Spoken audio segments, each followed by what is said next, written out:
선생님, 네. 고등어 무조림부터 만들어 볼 텐데요. 네. 사실 많은 분들이 고등어 무조림 정말 좋아하세요. 그쵸. 근데 말 그대로 생선 나온다 하면 긴장을 하시거든요. 네, 보통 이제 겁부터 나시는데, 네. 자, 고등어는요, 자반 고등어 사지 마시고요. 네. 생물로 사시는 게 훨씬 짠맛도 덜하고 살이 탱탱하거든요. 자, 보통 보면은, 고등어를 두장뜨기를 한다라고 말씀을 드리고 싶은데, 아니면 이렇게 조림용으로 썰어져 있는 것도 괜찮은데요. 네. 이렇게 이제 두장뜨기는 한쪽에 뼈가 붙어 있고요. 또 한쪽에는 이렇게 살만 있는 거예요. 네. 그러니까 이 상태로 붙어 있던 거죠. 네. 그래서 보통 이제 생선 사실 때 보면은 웬만큼 이 정도로는 다듬어져서 팔아요. 네. 이렇게 준비를 해 놓으시면 저도 한쪽 한번 따라 배워볼게요, 진짜. 네. 물론 이제 크게 2등분으로 하셔도 되는데 네. 오늘은 뭐 한 2토막 정도 한 사람의 간이 잘 배게 먹으려면은 한 4등분 정도를 한번 해서 썰어 볼게요. 4등분이요? 예, 어슷하게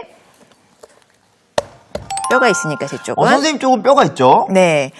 뼈를 다 발라내시면은 뼈에 붙어 있는 살이 훨씬 맛있잖아요. 네, 맞아요. 예, 고기도 그렇고 생선도 그렇고요. 뼈에 붙어 있는 살이 훨씬 더 고소하고 또 뼈가 붙어 있으면 육수 잘 우러나오거든요. 맞아요. 네, 이렇게 뼈 있는 부분도 4토막. 요거는요, 선생님? 예, 요 부분은 사실 머리 부분 떼어나고 나면은 이 부분까지 잘라내면은 살이 너무 없어져요. 예, 그냥 붙여 놓으시면 돼요. 네. 네, 이렇게 해서 이제 4등분씩 준비를 해 놓으시면 됩니다. 야, 이 고등어 손질은 뭐 생각보다 어렵진 않네요. 그렇죠. 이미 뭐 다 다듬어져 있는 것들이 많이 있기 때문에 예. 이렇게 토막만 잘 내시면 됩니다. 자, 이렇게 고등어 손질 해봤고요. 네. 이 다음에는 네. 고등어 무조림이니까 네, 우리 그렇죠. 무를 한번 손질해볼까요? 네, 무를 써는 방법은 여러 가지가 있는데 네. 저는 이제 그 방법 중에서도요. 물론 반달 썰기, 뭐 두툼하게 썰고 여러 가지가 있는데 네. 조금 어슷어슷하게 썰어가지고요. 네. 다양한 식감을 내보려고 해요. 네. 네, 이렇게 이제 껍질을 먼저 벗겨내신 다음에 좀 세우셔가지고요. 어슷하게 넣어서 이렇게 어슷하게. 원래는 사실 이 고등어 무조림 들어가는 건 약간 사각형으로 좀 떨어지는 스타일로 썰어놓잖아요. 그렇죠. 이렇게 한 입 크기로 썰으시면은요, 예. 익는 시간도 조금 단축시킬 수가 있고요. 요 끝부분은 얇게 썰어져 있는 부분은 부드럽고 또 두툼한 부분은 약간 씹는 맛도 있고 네, 다양한 맛을 즐기실 수가 있어요. 자, 이렇게 해서 돌려가면서 네. 썰어줄게요. 자, 돌려깎기죠. 네, 그렇죠. 이렇게 돌려서 네. 자, 좀 투박한 멋이 있어요. 담아 넣으시면. 뭐 약간 새롭네요, 선생님. 네, 그리고 묵국도 이렇게 끓이시면은 예. 진짜 무의 식감이 살아 있고요. 네. 보기에도 일반 무처럼 정형화된 모양이 아니라 네. 좀 보는 재미도 있는 것 같아요. 오. 이렇게 썰어서 자, 이런 식으로 해서 무까지 제가 네, 다듬어 봤고요. 썰어 봤고요. 네 이렇게 준비를 해주시고요. 그다음에 오늘 들어가는 재료 중에서 네. 대파, 네. 예, 대파 같은 경우에는 한 5cm 정도 네. 크기로 이렇게 썰어주신 다음에 아무래도 다른 재료 들어가고 크기를 조금 맞췄네요. 네 이렇게 썰어서 처음부터 끓이지 않고요. 얘는 프라이팬에 살짝 구울 거예요. 이걸요? 네. 먼저 왜 구워서 맛을 내주는 거예요? 구워서 드시게 되면은 네. 약간 그 대파의 달달한 맛이 우러나오고요. 맞아요. 예, 겉에 그을른 부분 좀 고소한 맛까지 낼 수 있거든요. 네. 네. 그 다음은요, 무랑 고등어를 냄비에 먼저 한번 올려놓으려고 그래요. 예, 예. 네. 자, 우선 네. 무를 바닥에 깔아주시는데, 네. 무를 바닥에 깔아주게 되면은 생선이 달라붙지 않겠죠. 그렇겠죠. 네, 그렇죠. 이렇게 깔아주시고, 그리고 물 넣어주시고요. 네. 불을 켤게요. 네. 그다음에 생강편. 생강편은? 네, 생강편도 중간중간에 이제 육수 잠기게, 물에 잠기게 넣어주세요. 생강은 왜 넣나요, 선생님? 네, 생강을 넣어주게 되면은 그 고등어의 비린맛을 좀 잡아줄 수 있고요. 맞아요. 또 우리 오늘 이제 된장을 풀 거거든요. 네. 1번에 미소를 풀을 거예요. 예, 예. 근데 이 된장의 약간 쿰쿰한 냄새도 잡아줄 수가 있어요. 네. 네. 그래서 이렇게 생강까지 넣고 팔팔팔 끓기 시작하면은 고등어를 넣고 그 위에? 네, 그 다음에 양념을 만든 거를 끼얹어 줄 거예요. 예, 좀 끓을 동안에 자, 끓는 동안 그럼 저희는 양념을 한번 만들어 볼게요. 네, 미소 된장이 들어간다고 그랬어요? 네, 네. 왜요, 선생님? 고추장이 안 들어가고? 고추장 같은 경우에는 매운맛도 조금 강하고요. 네. 보통 우리가 많이 먹어왔던 맛이기 때문에 어린아이 같은 경우에는 고추장을 넣으면 조금 더 매울 수가 칼칼할 수가 있어요. 그럼요. 네, 그렇죠. 그래서 일반적으로 보통 먹어왔던 맛과는 달리 네. 이 미소를 넣어주면 좀 달큰하면서도 부드러운 맛을 낼 수가 은은하게. 있거든요. 네, 그래서 오늘 양념을 만들어 보겠습니다. 우선 자, 청주 넣어주시고요. 청주요. 네. 맛술 넣어주시고. 청주 맛술. 네. 그다음에 고춧가루를 처음에 넣어주시면은 자, 잘 풀리겠죠? 네, 그렇죠. 불리는 역할을 하니까 그렇죠. 네. 액체 먼저 넣어주세요. 그다음에 설탕. 설탕. 조림이니까 어느 정도 설탕이 좀 들어가야겠죠? 그렇죠. 아무래도 달달한 맛이 나면은 비린내를 적게 느끼기도 해요. 오, 설탕이. 그런 효과를 주네요. 네, 이렇게 넣어주시고 그다음에 오늘은 고추씨를 좀. 고추씨 왜요, 선생님? 네, 고추씨를 넣어주게 되면은 고추씨는 달큰한 맛보다는 좀 칼칼하면서 시원한 맛을 내게 해주거든요. 네. 그래서 고추씨를 좀 매운맛을 내는 재료로는 고추씨를 넣어줄 거예요. 네. 여기에 미소. 미소를 잘 풀어주세요. 요렇게만 하면 네. 그 조림에 들어갈 양념이 완성되는 건가요? 네. 조림장이? 네, 완성입니다. 보통 이제 미소를 풀은 다음에는 너무 오래 끓이면은 좀 텁텁한 맛이 난다고 하거든요. 네네. 근데 오늘은 이제 조림을 할 때 물을 다 익힌 상태에서 생선을 올리고 조림액을 넣기 때문에 네네. 요 정도 한 15분 정도 끓일 때는 크게 맛의 차이는 없어요.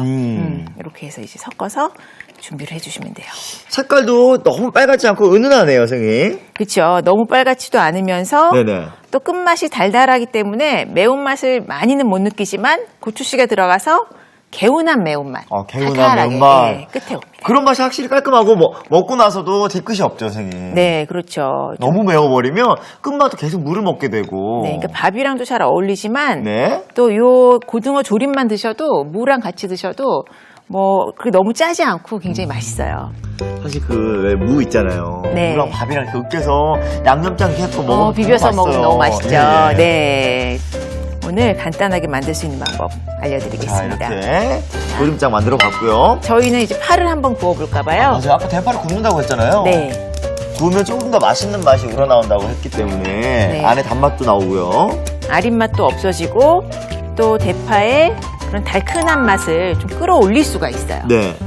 기름 안 두르고 그냥 굽네요. 네, 기름 두르지 마시고요. 노릇하게 색깔이 입혀질 정도까지 구워주세요. 노릇하게. 뭐 파란 부분 듬뿍 넣으셔도 되고요. 네네. 하얀 부분 같은 경우에는 익히는 시간이 조금 오래 걸리니까 네. 불은 중약불 정도에서 천천히 구워주시는 게 좋습니다. 사실 이 대파는 고기 구워 먹을 때 정말 이렇게 통으로 구워서 많이 먹잖아요. 그렇죠, 맛있죠. 저도 깜짝 놀랐던 게 이렇게 구워 먹으니까 정말 안쪽 살은 정말 부들부들하면서 단맛도 나고요. 네. 정말 맛이 풍부하더라고요. 그러니까 이제 대파를 그냥 넣는 방법도 있지만 네. 그냥 넣으시게 되면은 흐물흐물 풀어지면서 아린 맛은 조금 남아 있거든요. 맞아요. 네, 근데 이렇게 구워서 넣게 되면은 달큰한 맛이 올라오고 좀 고소해진다고 할까요? 오. 네. 그래서 요 이제 씹는 좀 오독오독한 식감을 살리면서 네. 단맛만 남기기 위해서 오늘은 구워가지고 마지막에 한 김 올라올 때 구운 대파를 곁들일 거예요. 자, 그러면 이제 대파가 구워지는 동안에 무가 이렇게 좀 색깔이 투명해진 것 같거든요. 예? 네, 살짝 투명해졌죠. 생강의 향이. 생강향이 확 올라오죠. 예, 예. 여기 이제 고등어를 올려보겠습니다. 무가 어느 정도 익은 상태에서 올린다는 거죠? 네.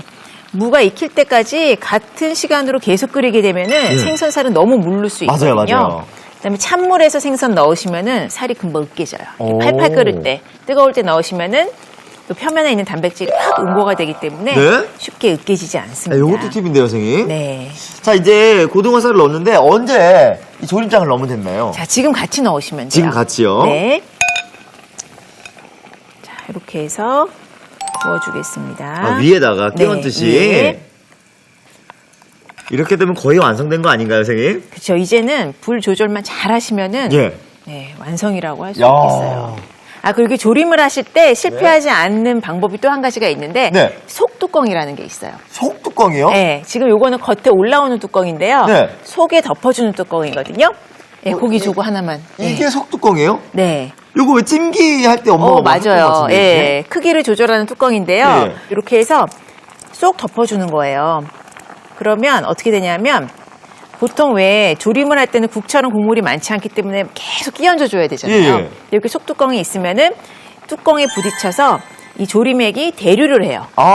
빙글빙글 돌아요. 안에서. 그러니까 넘치지 않겠네요, 또? 네, 넘치지도 않고 또 조림액이 위에 뿌리지 않아도 뺑뺑뺑 돌면서 저절로 뿌려지는 거죠. 야, 네. 계속 젓지 않아도 되겠네요. 네, 맞아요. 그래서 보통 우리가 큰 냄비가 있으면 요거보다 작은 사이즈 냄비들 뚜껑이 있잖아요. 예, 예. 그거를 그냥 안에 덮어주셔도 되고, 그다음에 호일 있죠. 예, 예. 호일을 자르거나 종이 호일을 안에 덮어주셔도 돼요. 네네. 이것도 팁인데요, 선생님. 네. 자, 이렇게 해서 살이 좀 익을 때까지 기다리고요. 네. 옆에 대파 어느 정도 네. 익은 것 같은데요, 선생님. 네, 대파는 이렇게 지금 약한 불에서 익히고 있거든요. 그 이렇게 말랑말랑해져요. 네네. 예, 말랑말랑해졌을 때 꺼내주시면 돼요. 꺼내신 다음에 자 이렇게 말랑말랑해졌죠. 네. 다 꺼내셔가지고 지금 고등어가 다 익으면 네.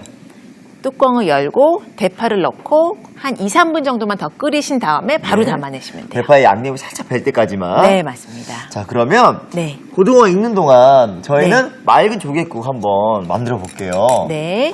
일단 재료들을 한번 보니까 조개가 있어요, 선생님. 네. 이 조개는 어떻게 해감하면 되는지 굉장히 궁금하거든요. 요즘에는 보통 이렇게 물이 채워져 있는 조개가 팔잖아요. 네, 팩에다가. 네, 이미 다 해감이 되어 있긴 하지만, 네. 밝은 곳을 싫어해요, 조개는. 어두운 곳으로 네, 하는구나. 밝은 곳에 딱 노출이 되면은 숨을 안 쉬고 꽉 닫아버리기 때문에 네. 집에서 해감시키실 때는 스텐볼에 조개를 넣으시고 소금을 살짝 넣어가지고 바닷물이랑 비슷한 온도로 맞추신 다음에 네. 뚜껑을 덮어서 어둡게 해주셔야 돼요. 음. 예, 그러면 이제 해감을 하면서 모래를 많이 뱉어내거든요. 이 모시조개는 해감이 됐으니까 이 다음 네. 단계는 뭘 하면 될까요? 국물도요, 육수를 좀 우려낼 거거든요. 확실히 육수를 내고 네. 안 내고는 확실히 차이가 나는 것 같아요. 네, 맛이. 밑국물을 좀 만들어야 되는데 네. 우선 분량의 물을 넣어주시고요. 여기에 다시마, 다시마. 그다음에 멸치 네. 이렇게 넣어서 한 10분 정도 끓여주세요. 나머지는 이걸로 간을 한다고요? 네, 소금하고? 국간장이랑 소금. 아, 그러니까 맑은 조개국이 그렇게 되는 거예요. 네, 그렇죠. 청장이랑 깔끔하게? 소금만 넣어주시면 네. 돼요. 네, 이렇게 해서 이제 먼저 끓여주세요. 네. 10분 정도 끓여주신 다음에 10분 정도요? 네, 선생님, 네. 이 소금하고 국간장은 언제 넣으면 될까요? 네, 밑국물이 이제 끓으면은요. 네. 청장이랑 소금 넣어주시면 되는데요. 끓을 때요? 네, 끓을 때 넣어주시는데, 자, 청장 넣어주시고, 그다음에 소금 간은 조금 약하게 해주세요. 조개를 넣었을 때 간이 우러나오기 때문에 좀 세질 네. 수 있거든요. 그래서 살짝 넣어줍니다. 자, 이렇게 한번 끓여주고요. 네, 이렇게 이제 끓여가지고 완성된 네. 육수를 준비를 해보겠습니다. 자, 그렇게 준비된 육수가 여기 앞에 있죠? 네, 아, 요렇게. 네, 이렇게 이제 맑은 국물을 네. 이제 준비를 했거든요. 자, 그러면 이제 바로 재료를 넣어야 되는데. 네. 옆에 보니까 선생님. 요거는 쪽파죠, 선생님? 네, 쪽파는 제일 마지막에 넣어. 쪽파하고 마늘. 네, 마늘 마늘 편이요. 약간 편을 썬 마늘. 네. 여기 다인가요? 네, 여기 다예요. 이것도 정말 간편하고 간단하네요. 네. 자, 넣는 순서 어떻게 될까요? 자, 우선 조개를 넣어주시고요. 네. 자, 그다음에 마늘 편. 마늘 편까지 넣고. 네. 쪽파는 언제 넣을까요? 쪽파는 다 완성이 되면은요. 네. 뜨기 직전에 마지막에 넣어주시면 뜨기 돼요. 직전에 잠깐. 네. 자, 그럼 끓는 동안 저희는 네. 고등어가 다 졸여진 것 같거든요. 네, 고등어 무조림을 한번 완성시켜 볼게요. 네. 자, 이렇게 이제.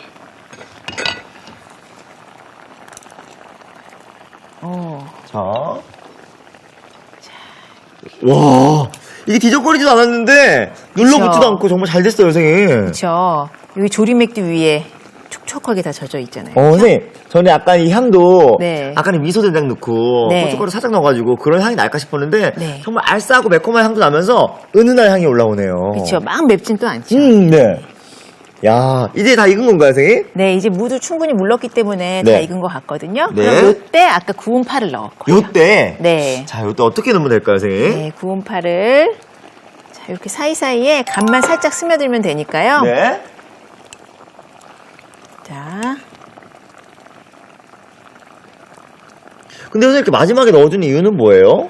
이렇게 해서 오래 끓이면은요, 우리가 식감을 살리기 위해서 살짝 구웠는데 다시 다 풀어져가지고 오히려 또 그 식감이 안 좋아질 수 있거든요. 근데 살짝 이렇게만 한다면 네. 그 맛있는 조림장들이 네. 대파 속으로 스며들어가지고 정말 맛있겠어요. 달달한 맛이랑 네, 합쳐가지고. 요 사이사이로 스며들기 때문에 예, 예. 또 같이 드시면은 또 식감도 재미있고 또 맛도 달짝지근하고 맛있습니다. 예. 자, 한번 옮겨볼까요? 무엇보다 기분이 좋은 건 이 고등어 무조림 마냥 어렵게만 생각했는데 정말 그렇지 않네요, 선생님. 그렇죠. 그리고 속 뚜껑을 덮어주기 때문에 예. 중간에 저희 뚜껑 덮어놓고 신경 안 썼잖아요. 그니까요. 그쵸? 자, 무가 맛있죠. 그럼요. 네. 아, 요 그 무 그냥 숟갈 쑥 들어갈 것 같은데요, 선생님? 진짜 보들보들하고요. 야, 양념을 쏙 뺀 거 봐요, 선생님. 양념이 쏙 스며들었어요. 이렇게 무를 좀 듬뿍 담을게요. 예. 요 무만 있어도 선생님 밥 2공기예요. 그리고 이렇게 썰어놔서 그런지 선생님 모난 부분이 그렇게 세지 않아서 그런지 네. 생선살도 이렇게 흐트러지지도 않고 그렇죠. 서로 무끼리 부딪혀도 부서지는 게 없네요. 그러니까 크기도 좀 적절하기 때문에 네. 드실 때도 뭐 손님상에 낼 때도 굉장히 또 담음새도 좋아질 것 같아요. 한입 이렇게. 크기로요, 또? 네, 한입 크기로 담아내시면은. 그러니까 보통 때는 뭐 빨갛게 조린 생선들 많이 드시는데 네. 또 가끔은 이렇게 좀 슴슴하고 또, 부드럽게. 부드러운 이런 조림을 드셔보시는 것도 좋을 것 같아요. 자, 이렇게 파도 좀 듬뿍 예. 올려주시고요. 파 위에도 조림. 야, 뭔가 식사 같아요, 선생님. 국물이 좀 듬뿍 들어가야지 밥 비벼 먹기 좋잖아요. 그럼요. 네, 이렇게 해서 예.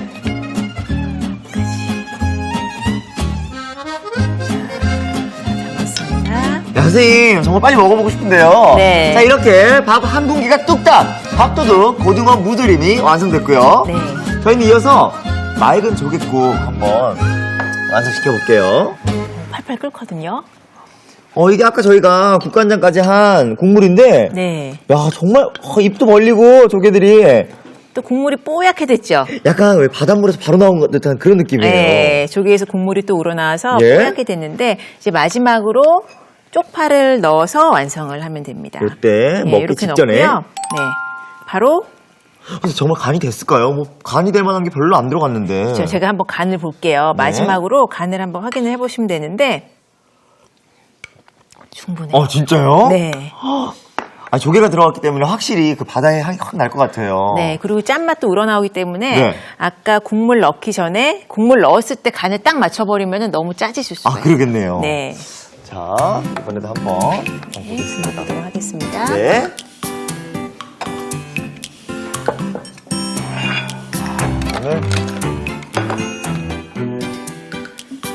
오늘은 예. 쪽파만 송송 넣어서 좀 시원하게 끓여봤는데요. 예. 좀 얼큰하게 드시고 싶으시면 여기에 청양고추 예. 송송 썰어가지고 넣으시면 예. 얼큰하게 드실 수가 있어요. 이 향이, 선생님, 이 조개가 네. 들어갔는데 조개도 살짝 비린내가 날 수 있거든요? 그쵸. 비린내가 안 나네요. 네, 지금 그 마늘 편을 또 듬뿍 넣었잖아요.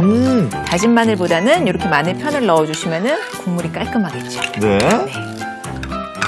자, 이렇게 깔끔하고 개운한 맑은 조개국이 완성됐습니다. 우후! 알아두면 맛이 2배. 오늘의 포인트를 알아볼까요? 입안에서 사르르 녹는 고등어 무조림, 깊은 맛의 비밀 대공개. 냄비에 무, 생강편을 깔고 고등어와 양념을 넣어 보글보글 끓여주세요. 이때 속뚜껑을 덮고 뚜껑을 또 덮어주는 게 키포인트. 이렇게 하면 양념이 넘치지 않고 고루 퍼져요. 그런 다음 달군 팬에 대파를 넣어 갈색이 될 때까지 볶아주세요. 무가 물러질 때쯤 구운 대파를 넣어주면 맛과 향 모두 업업! 짭조름한 맛에 밥 한 공기 뚝딱! 1등 반찬 고등어 무조림을 만들어보세요. 그렇구나. 여러분도 꼭 기억해주세요.